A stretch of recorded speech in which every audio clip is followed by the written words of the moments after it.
Before we get started, I'm here to tell you about B-Res Coffee Co. Made for gamers, by gamers, right here in Florida. You like medium or light roast? Try our Necro Medium or Holy Grail Light. Looking for something dark? We have Critical Dark and my personal favorite, Stamina Boost. And I haven't even mentioned all the flavors. If you like freshly roasted coffee, then we are your guys. Come check us out at www.brescoffeeco.com. Hi, Kat.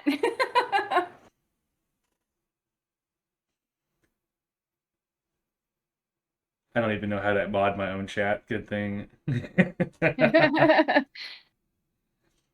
I literally have everybody that I know who comes in to mods in my Twitch, and I don't even stream that often, but I do it because I would be the one person that would get the hate raid.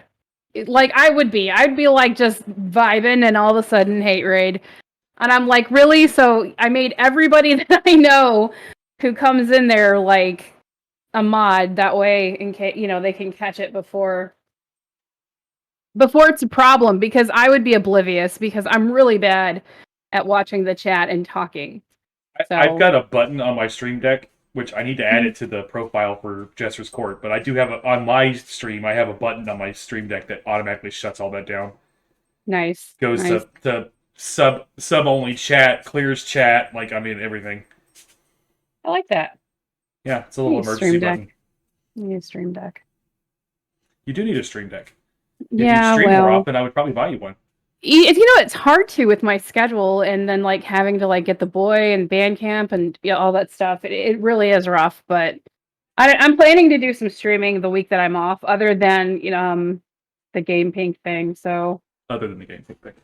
yeah, yeah, I have the whole weekend planned for Game Pink, which I'm gonna have to rope I don't know if he's gonna be with us. I'll have to rope somebody in to do stuff with me, or otherwise it's gonna be very boring, just me. Because like I said, I'm really bad at talking and watching the chat. Nope, it looks like Brian is not with us that weekend. Oh boy. I mean, I already volunteered to do stuff. Well, yeah, that's true, but you'd only be able to do it on well, are you gonna be off? Are you gonna be off the 15th or no? That's a What's the? Saturday. It's a Saturday. I definitely won't be off that day. Yeah. No, sorry. The 15th is a Friday. Oh, same answer. Kids are streaming. Kids and streaming is hard to mix. Oh, yeah.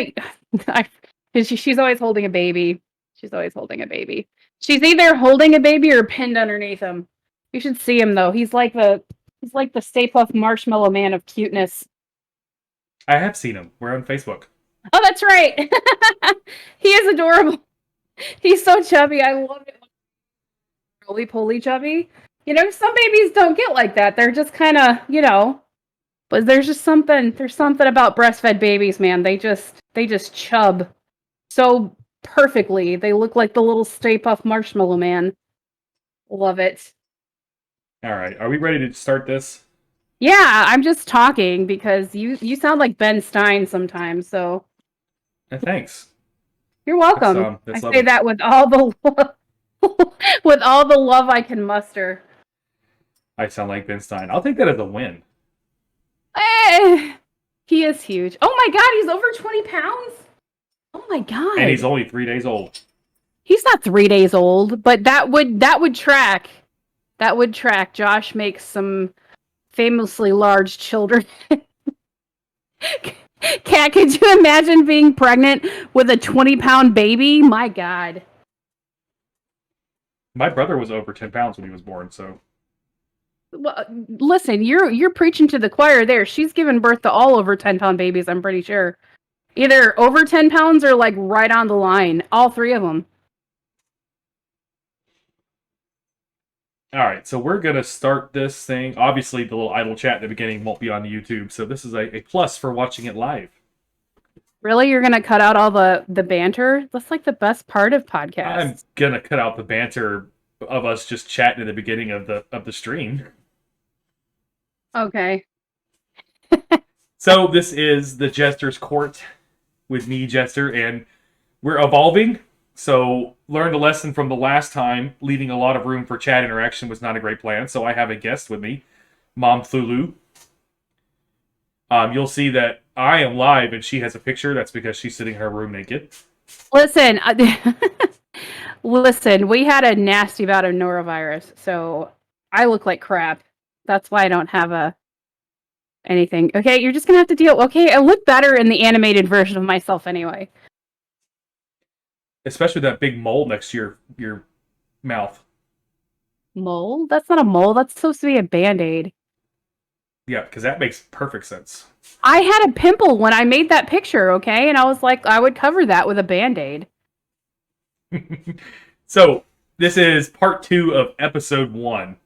Because when I thought that I was going to have 30, 40 minutes worth of chat talk, I cut this up into 3 episodes. And now we're just going to call them parts of the same episode. Last time we did The Force Awakens. Now we're doing The Last Jedi. And my god, the hate is strong with this one. Like, death threats kind of hate. Proving once again that if it does not matter how good a film is, if it goes against what the fandom wanted or expected, it's deserving of nothing but hostility. We're not going to be giving legitimacy to the darker parts of that, because there was some really screwed up stuff, especially with the, what's the character name? The Asian woman. The actor name. God, I don't know. Yeah, I don't remember. But suffice to say that it was bigoted, sexist assholes left their dark hole and like made very public their complaints. So we're not going to talk about them any further.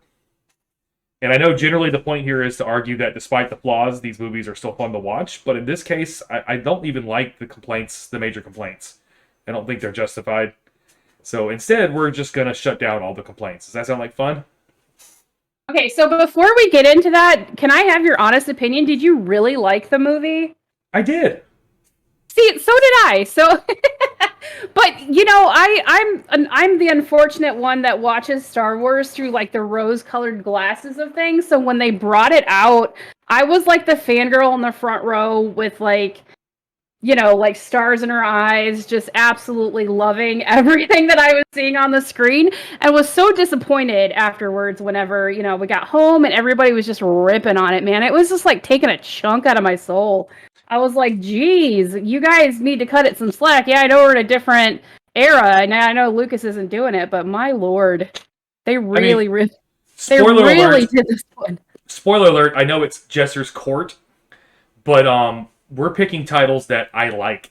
So the end of the episode, it's gonna be "Shut Up, People, It's Good." Okay, so just to get that out of the way, we're a fan of the movie. We are, in particular, Perfect. Princess Leia. Wow. Okay. Well, yeah, I'm a Leia fan too. So anyway. Yeah, you don't even pretend like you weren't devastated when she died on screen and in real life. You're talking to the woman who every time I see her, like if we rewatch them now and I see Leia on screen, you can't even look at me, because if you look at me, I'm going to start crying. Because like right after she died, we went and saw this movie, and like, my goodness, like there she was just out in the galaxy, like, you know, right after that one scene, and I was just like sobbing, and I'm like, ugh. My emotions. I do maintain that if the production knew that she was going to pass away in real life, they probably would not have killed off Luke. I feel like the idea was to have one of them in the last.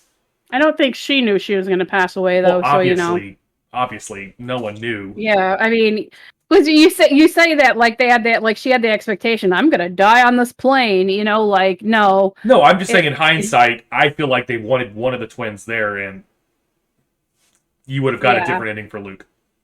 Which is interesting, because that is actually the first of the... So I basically Googled all the complaints and compiled like the top 3. And Luke was a letdown. Was one of the number 1 complaints. People complaining about this movie. So that's gonna be our first topic, is Luke was a letdown. And basically me bitch slapping those people and saying, shut up. Yeah, because they're delusional. But anyway, go ahead. Because I get it. We all wanted to see badass Luke Jediing up, you know, all over the place. Master of the Force just dominating. Too bad, though, because that's not what this movie is about. It's it's important to realize that while he's a character in the film, this is not a movie about Luke Skywalker. It's, as I said in the last episode, it's Rey and Kylo's story. It's not about Luke. Luke's job is to pass the torch, and in that, he has been represented extremely well. He does his job. And what's more, Luke closing himself off from the Force and hiding away actually kind of fits with what's up. Sorry, I just got distracted because while I have alerts turned off, my OBS is open, so I'm getting alerts in my ear. For the G4D, yeah. We're getting followed by a bot. Hello, Gun 7, 9, and 3. Who I'm sure is not a bot. So anyway, Luke's job is to pass the torch, and he does that well. And him hiding away and kind of sulking, that's kind of fits. He failed Ben, he knows it. If you want badass Luke, then I very much encourage you to watch the end of the movie, and also the end of Mandalorian Season 2, because you will not be disappointed. Oh, okay. See, you can hear the alert because Momthulu insisted on doing this as a call. So my audio is being piped through, so you can hear her. No, I don't understand the argument that Luke was a letdown. Just like I don't understand the argument that Kylo was a letdown. Like I don't agree with that at all. It takes a hell of a lot of focus and concentration to be able to force project yourself. Like, wasn't he on a different frickin' planet? Wasn't he on a different planet? Yes. Okay, so to force project yourself through the galaxy to a different planet and do exactly what he did, how is that a letdown? How is that at all any sort of failure in his connection to the Force? Any sort of failure in his power? I mean, it doesn't track. It absolutely doesn't track. But you're right about The Mandalorian. That last scene, man, ugh. I haven't even seen The Mandalorian, like, all the way through. I think I've seen, like, the first 2 episodes. But I'm sorry. I can't find time to watch TV other than crime shows. Anyway, is it really good? Ugh, I need to watch it. Jester's been trying to get me to watch it forever, and I just don't. But anyway, like, I just can't believe the argument of Luke was a letdown. That is absolute baloney, in my honest opinion. I understand the argument. I just wholly 100% disagree with it. Yeah. Because the argument is we wanted to see Luke take over, but it's not about Luke. So Luke's job in this movie was, Obi-Wan and Yoda from the original series. Here's the torch. Take it and run. And that's what he does. I do feel a little bit of their complaint about Luke being just kind of absent. So, I mean, with the way that they wrote the story and everything like that, they just made him this apathetic mess. And I mean, like, he didn't want to, like, do anything, but... Well, and at this point, you don't really understand that, but as the story continues, and I think in the next movie is when you see what really happened between him and Ben, it makes perfect sense. He got freaked out by Ben, he went and for a moment was going to just kill Ben. And that's what pushed Ben over the line. So, yeah, if that had been me, I'd probably be a little messed up too if I almost killed my nephew and caused him to become a Dark Lord of the Sith. You are absolutely right, Alderwitch. The Jedi are notoriously walking disasters. They really are. What part of the theme of these movies, and even bigger in the expanded universe and other material, is that the way Jedi did things is not great. They're the good guys, but they're also pretty toxic. Yeah. Because some of them they cause their own problems. Yeah, and some of them have that feeling of, like, just being, just, like, being so, oh God, what is the word? Holier than thou? That's 3 words, but still, like, holier than thou. Like, some of them really are, like, you know what I'm trying to say. They're really over the top with their their push of the Force and everything like that. Some of them are. Some of them are really good. I will say that during the whole trilogy that you're talking about right now, that was my problem with Rey. I mean, I thought she was a great character, girl power. She was great empowerment to women and everything like that. But at the same breath, it was like, come on,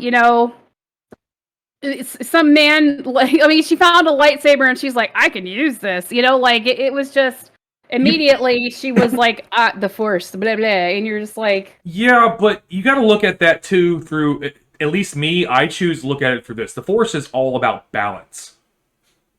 So Rey is the answer to Snoke and, spoiler alert, behind the scenes, the Emperor and Ben, all, this great dark side evil. So she kind of, if you look at it through that lens, and the Force is making it so that, she is of equal without much, so she doesn't need much training. It's all inside her, but then again, that's the Force talking about balance, because the Force doesn't care about good or evil. The Force just wants things to be even. yeah, it's just, I So don't know. you have on this hand one great evil. The Force is going to be like, bet, okay, over here you got this chick you haven't met yet. She is good, and she is just as powerful. Plus, again, spoiler alert, look at her family line. I mean, she was bound to be pretty. Yeah, I mean, yeah, you have me there, but okay, let's move on to your next topic then. All right, so Luke was a letdown. Check. One of the other big things on the list, and it kind of ties into this, is Snoke's death was botched. That killing Snoke left a void. It took tension and fear out of the First Order, yada yada. And essentially that just comes down to, you led me to believe this was the big baddie, and I don't like it that he wasn't. You tricked me. And, we need to remind people again that this is Kylo and Rey's story, not Snoke. Just like Luke did for Rey, Snoke helps Kylo get to where the character needs to go. That's his purpose. So, it's understandable, but totally selfish that we expect this trilogy to just be a rehash of the same tropes we saw in the original trilogy. And people have made that complaint anyway. But Rey and Kylo are a dyad in the Force. I just lost my whole train of thought. Rey and Kylo are a dyad in the Force, but more than that, they are two halves of the same coin. The appeal of the story here is their journey and to discovery of who they are and where they fit into the universe, which makes for a more interesting story than what people wanted to see when Snoke was pulling the strings and he's the end-all be-all bad guy. Okay, well, unfortunately, I am with that whole trope that thinks that Snoke was kind of an afterthought. Listen, he was like a blink, and I get it that it's Rey and Kylo's story together as a dyad in the Force, and we're getting to that thing, because nobody had ever seen a dyad in the Force before, though you could really kind of use that argument that Luke and Leia were a dyad in the Force, but we're not going to touch that. I'm not even going to go there just yet. But there's a possibility there for that, but it was never explored. It was never explored, and that's partially because Leia didn't really. Anyway, I'm getting off topic. You're taking me I'm going down a rabbit hole. Let me pull myself out of that. I thought Snoke was an afterthought. I really did. Like, yeah, he was this big guy with the hole in his face and everything, and I was like, yeah, he's about to be badass. Like we're gonna see like some Palpatine level shit going on, and then it was just kind of like, man, he's dead, and you're just like, what just happened? Like, I get it that he was there to lead Kylo in the right direction, but I feel like they didn't do enough of a big presence for him to even figure out why Snoke was a bad thing. And they're absolutely right.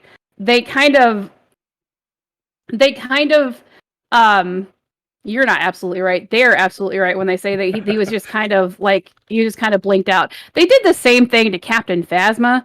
Like, I don't know if you've seen some of the things out there, what they had planned to do with Phasma, but like, she was also just kind of an afterthought, like, man, there's a lady in a disco stormtrooper outfit. We call her Captain Phasma, like I don't know. Anyway, the First Order, I do feel like that it was kind of like, I saw where they were going, but the delivery wasn't as well as it should have been. It was a misdirect. It's supposed to have been like that. You were supposed to have been like, this is the guy, and then you find out again, episode 2 out of 3. So, they're setting up the last movie. That was the point. Like, oh crap, we were wrong. Who is really behind all this? And you don't find that out until, episode, I want to say episode 3, but episode 9, actually.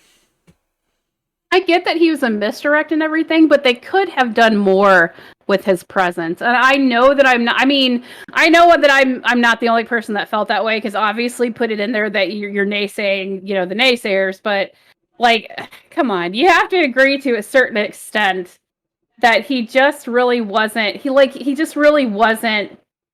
They could have done so much more with that. They really could have done so much more with that. That tracks though, because if he's Palpatine's pawn, he's not going to pick someone strong. He's going to pick someone who looks scary and can, does what he says.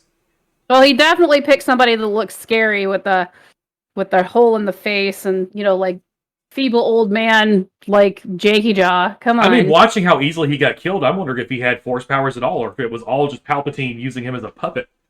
Because he died like that. He really did die like that. He didn't see it coming at all. They did more with the like 4 lightsaber robot than they did with Snoke. You talk about Grievous? Yeah, yes. The 4 lightsaber robot. What are you he wasn't a robot. He was Vader. The prequel. He was version 1 of the Vader suit.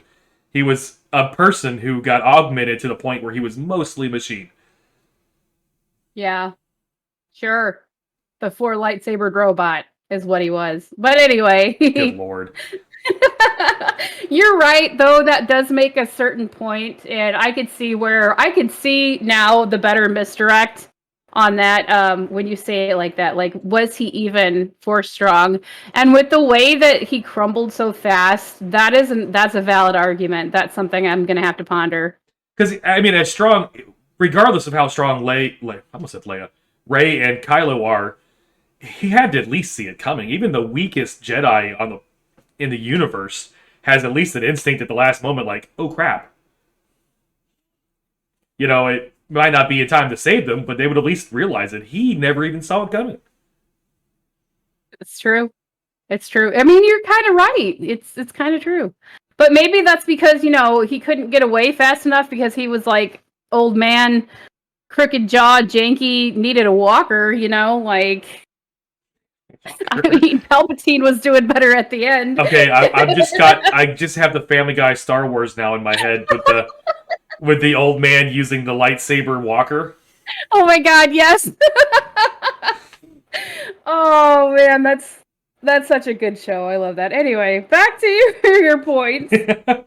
So that brings us to the next gripe, which is the story goes nowhere. They undid all the previous movie, and it's kind of the crux of what I've been talking about.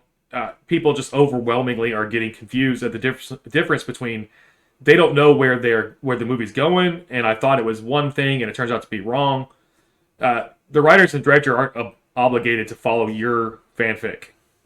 And just to say it again, they're not obligated to live up to your fanfic. You thought Snoke was the end all bad guy. Too bad. Turns out he was a pawn, and you're wrong. Move on. The story is continuing. Well, I mean, obviously the story doesn't go nowhere. I mean, it goes from point A to point B. So, somebody who is not savvy with the story and is just wanting to have the story told to them, they Go ahead. No, go ahead. I was going to say, there is a little bit of breaking down the previous story and back and forth. Part of that's because it's the middle section of a trilogy, so it's supposed to kind of leave you hanging.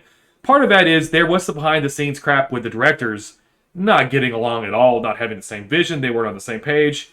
So there was a little bit of that going on where I don't like where Abrams left off, so we're going to do this. Oh my God, Abrams. Let's not even get started on Abrams. Hey, we're doing this whole series on the new Star Wars trilogy. without me mentioning the fact that I'm really not a big J.J. Abrams fan. Oh, neither am I. Neither am I. Nope. I'm not going to do it. I'm not even. No, we're not going to do it. We're not going to do it. I will say, though, there was not one Beastie Boys track in the whole trilogy, and I'm really proud of him for not going there. I mean, if he could find a way to make it fit in Star Wars, he probably would.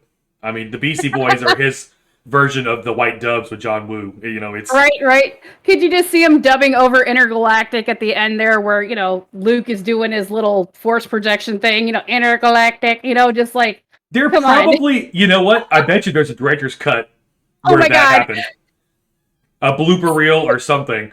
That's there. The Beastie Boys are somewhere in there. I'm gonna make that. I'm gonna make that clip. Do it. I have to see it now. I have to see it. I'll be like, in honor of you, Mr. Abrams, the scene I know you wanted to create. It's probably what they were fighting over is Abrams was in there somewhere going, okay, so we're going to put Beastie Boys here. Leia's out there floating in space, and they're like, okay, Beastie Boys goes there. And they're like, no, Intergalactic does not belong here. Just because there's space warrior peoples doesn't mean that we need to put the Beastie Boys in there. And Abrams is like, but they're my friends. They're my friends. They must be. He owns like royalties with them or something. Like every movie is God. Look, Beastie Boys are fun, okay? Beastie Boys are like a good action flick. They're not quality. They're not going to win awards. But, when you're in the mood for that kind of thing, they're fun to watch. It's true. But do they belong in every single movie ever made? Absolutely no. not. The answer is no. It was a stretch in Star Trek, but I accepted it as a homage. But to put it into everything... Yeah. I mean, so that part of me thinks that that's what the directors were actually arguing about was where do we put the Beastie Boys Specifically montage? Beastie Boys. Yeah. It's like, no, I will not have the Beastie Boys in this episode. Oh yeah. But back to the point here. The story goes nowhere. You're right. It's the middle part of a trilogy, and unless it's really unless it's a really hand-holding trilogy or like story, there's always the middle one that's kind of like, huh? I mean, yeah. Ultimately, it's not supposed to be a standalone film. No, right. Nobody's gonna go out there and watch it and be like, this is the only Star Wars movie I'm ever gonna watch ever. No, they're not gonna just pig it and be like, today I just really feel like watching, episode 8 of Star Wars, The Last Jedi. Yeah, they're just gonna do that on a Saturday or Sunday. When you watch them together, it's a 1, 2, 3, and there's always gonna be the parts of a story that are kind of not really stagnant so much, but more of a slower burn, right? And that's what this was. It's coming from somebody who's a writer, and with my co-author here in the chat with us, knowing that our second book, everybody said, oh yeah, it's great. But then, when they got to like the third one, everybody had a favorite. So the second book, was kind of, it was kind of a little bit of a slower burn. And that's what I'm saying. It's like, if you're in the middle of a trilogy, the second one's always going to be kind of a, that was a good waste of 2.5 hours. It's all part of doing a multiple. Yeah. I won't say book, but multiple movie, multiple book. It works with books too, like you said. One of my favorite Anne Rice series is the Mayfair Witches.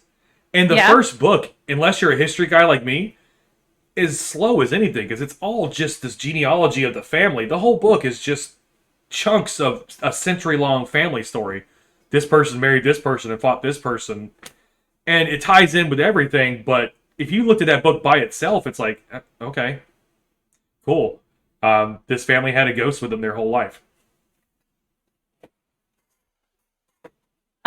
Yeah. I was not a fan of the Mayfair Witches. I know we're not talking about that. We're talking about Star Wars. But when it comes, you know what?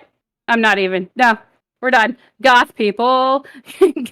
Goth people saying goth things. Okay, on to your next. Alderwitch said much anger over introducing the grumpy Finn. Oh, okay. She's talking about. So we wrote a trilogy, and she's talking about our characters. Oh, I thought we were talking about yeah. from the movie. So at the end of the first book, we introduced a character named Finn, and then he kind of became part of a huge part of the story. From here on, like we haven't even written the rest of the second trilogy yet, but Finn is a humongous part of it. And then people were like, "Oh my god, I knew you were gonna put that in there! Oh my god, I can't believe it!" And then they were like, "No, I really like it now." So it was like a real toss up of. It was some people really loved that we went with that direction, and other people were like, "What the heck?" Anyway, but that's what she was referencing. All right, I think to sum things up, though, people complain about this, and the stuff that people complain about in this film are, to me, what makes it more compelling and interesting. Snoke being a misdirect, you don't see that one coming. You learn about Kylo's past. Specifically, you learn Luke's part in his fall, and your tease with Rey might have a more interesting past than what we were led to believe. You get the little nuggets of you don't find out who her parentage is, but you do find out when she is in that cave that it's more interesting than we were led to believe. It wasn't just they weren't just junkers who left her on the planet. And yeah, it leaves you feeling like it was incomplete, but that's because it is. It's the second installment, like we've been saying, in a trilogy, and just like Empire before it, it's unfinished. But the movie does a good job at what it was supposed to do, which is set up the final movie, and it's fun to watch. So, I mean, what else do you want from a Star Wars flick than it's fun to watch? It's enjoyable. It's got some good fighting scenes. It's got, Princess Leia being badass. It's got Luke being badass. And I thought I muted those alerts, but apparently, nope, they are still coming through. Oh, no. No, I was just going to say, oh dear. No, I was just waiting for the alert to go off so that when we... Oh, okay, so we can cut out as many of those as possible. So Alderwitch says here, she says, fans have their favorites, and new characters always split it. See BB-8. Listen, I was BB-8's biggest fan. I freaking love that little bot. I loved him as much as R2. I was real sad that R2 didn't wake up in the first, two movies. And, BB-8 was the filler for me. I loved his little attitude, and he was like a real roly-poly thing. It was a cool bot. Come on, he's a rolling bot. Could you imagine? Was there just a gigantic magnet in him, holding him together? I don't know, but see, I like BB-8 a lot too. He was my favorite. I love BB-8. BB-8.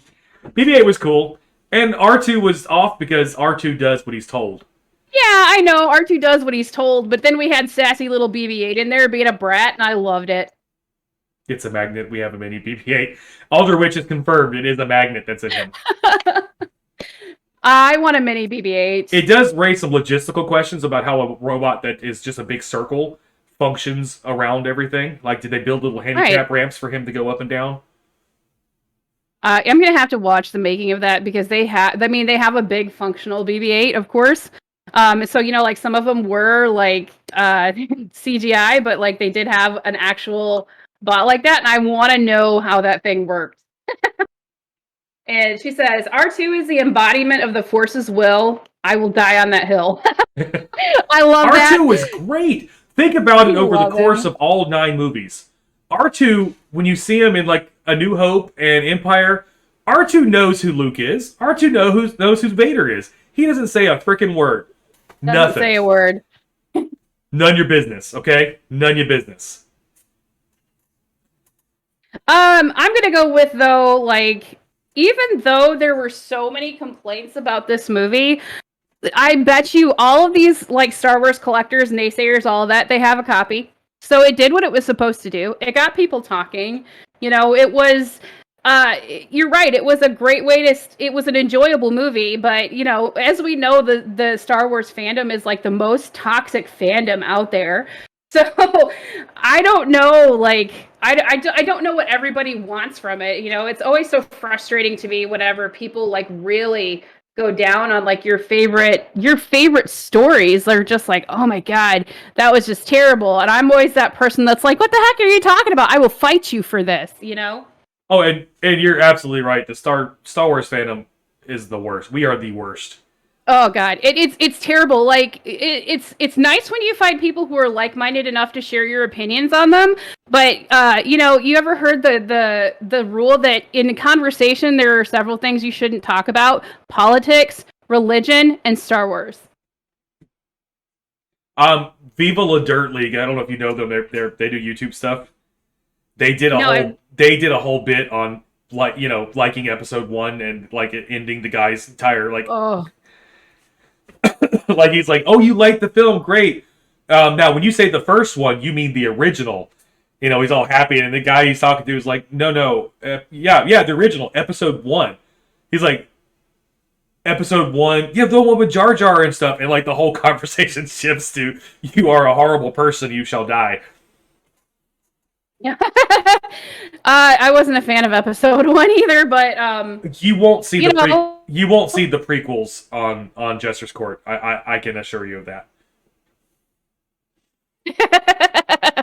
I mean, come on, they weren't that. No, they were that bad. Okay, let's listen.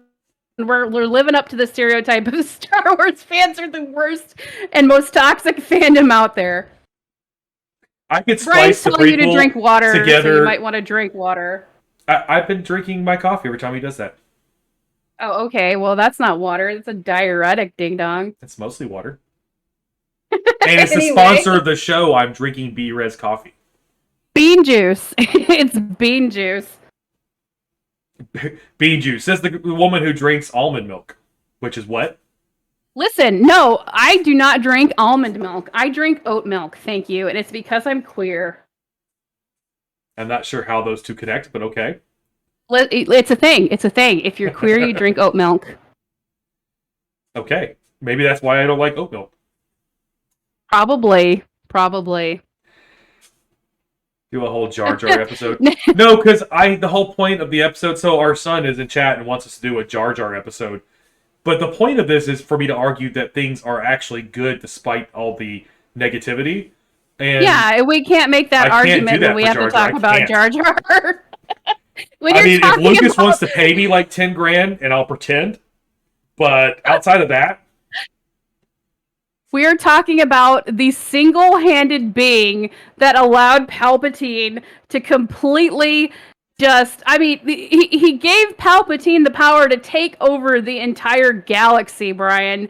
We're talking about the one stupid idiot character that just walked in and said, this is all of the things and all of the beautiful future, and I'm just going to screw it. I'm just going to take my pants off and just screw it. Oh, God, I hate Jar Jar. Listen, his stupid... I'm done. Before I go down a rabbit hole of Jar Jar hate, I gotta quit. Killswitch Studios still wants us to do Jar Jar. Killswitch, you are welcome to do your own show. You can talk about Jar Jar all you want. Yeah, you can even... but I swear to God, if you start talking like him, I'm gonna lose my shit. Because I can't stand that. Misa thinks Jar Jar good. Misa think Jar Jar. This is why I decided to have a guest host with me instead of chat responses, because Misa think Jar Jar good is, what am I gonna do with that? So, any other questions, thoughts, chat, other than our son thinking Jar Jar is good? We might have to disown him at this point. I'm kidding. I would never. We're just going to have to brainwash him into thinking that Jar Jar's bad. You wouldn't think you'd have to brainwash for that, but Gonna go full Clockwork Orange on him. Ultimately, though, I think both hosts, me and Momthulu agree, Last Jedi, good film. Great flick. Go watch it. Great flick. Just ignore the internet.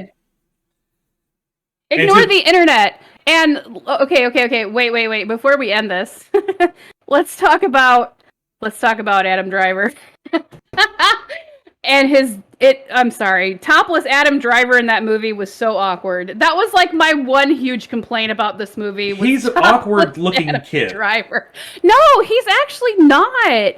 Like, okay, he's got like the crooked jaw and everything like that, which is a disorder. He's got a disorder. But like, he's really not. Like, if you see him in other movies and stuff like that, he's been shirtless before.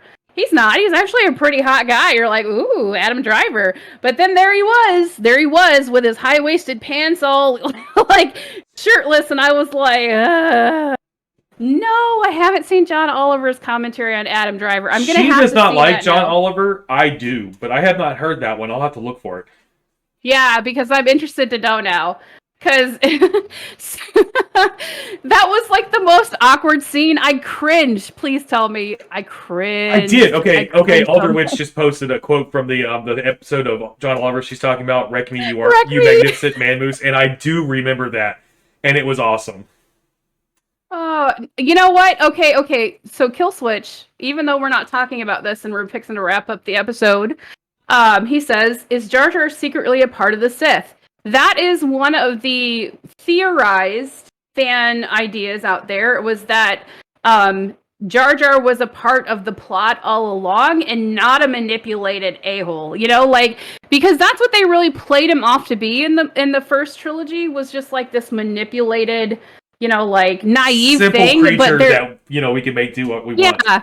And you know what? If they would come out and say no, Jar Jar was he was part of the Dark Jedi or part of the Sith or something, it would make him more interesting. It's the only platform in which I'll accept Jar Jar as a valid character. Exactly. And Alderwich says not evil is also driven by incompetence. Oh well, and yeah, that's how it exactly happens. right. That's how it Yeah. stays. Yeah. He had no business being on the Senate to begin with. I mean, like he was such a simple guy and such a klutz and just a terrible person that they kicked him out of his own colony. They kicked him out of his own colony. Oh my God, we're doing it. Like, listen, Killswitch, you're not allowed to bring up Jar Jar anymore because you are actually taking us down the Jar Jar rabbit hole. Well, and we don't need to go there. Incompetence. Yoda's biggest failure in the prequels was not losing the fight to the Emperor. That was his second biggest failure. His first biggest failure was not realizing that Emperor Palpatine was a Sith to begin with. Yes, absolutely. You have hit that right on the head. I am ashamed for that moment. Yeah, because you know that he should have known, with Yoda being as strong in the Force as he was, he should have known. But that just speaks to the level of just, like, depravity and, like, dark energy and just the... Okay, so it should really speak to how strong Rey is to know how strong her grandfather was, that he was able to hide himself from a Jedi Grand Master for, how many years? Like 20, 30 years? Yeah, well, yeah. Yeah, if anybody sits there and says, yeah, I wasn't really that impressed, blah, blah, blah, blah, blah, that should speak, okay? That should speak, because that takes a lot of force. Everybody always thinks that the Skywalker line is, like, the strongest out there with the Force, and this whole trilogy really brought into context that there are stronger lines out there, and there could be some secretly stronger. I mean, you see that in this particular movie, I believe, you see that boy at the end where he's walking through and he reaches for the broom, which is halfway across the room, and it just flies to him. Come on. Luke couldn't do that at first, and this boy just reaches out and grabs it. So it brings into context, everybody always idolizes the Skywalker line. Yeah, but we don't know that Luke couldn't do that at that age. We don't meet Luke at that age. He was like, we did meet Luke at that. We met him older and he couldn't do that. Yeah, but at that point, he's blocked it out and stuff. I don't know. Yeah. Alderwitch says in the retconned extended universe, the Force Witches are crazy powerful. Yes. There's a lot of stuff in the expanded universe. And this is a little bit of a spoiler towards the next episode. But, everyone's so pissed that, the Emperor was the bad guy. How stupid. And, obviously, Alderwitch knows the expanded universe books. How many times did the bad guy end up being the Emperor? It was every other book. Yeah. He came back to life so many damn times. So many times. So these are the same people who love the expanded universe and hate that it got cut out, are also the same people talking like, how could it possibly be the Emperor? Like, really? Yeah, like, how did he come in the... Well, exactly. But also, she's probably sitting right... I don't know, Josh is probably with her somewhere in the living room right now, and he is the big Star Wars fan over there. So he's probably got a bit of a say on that as well. But, yeah, no. I don't want us to talk too much more about that, or we're going to end up spoiling some of your next episode.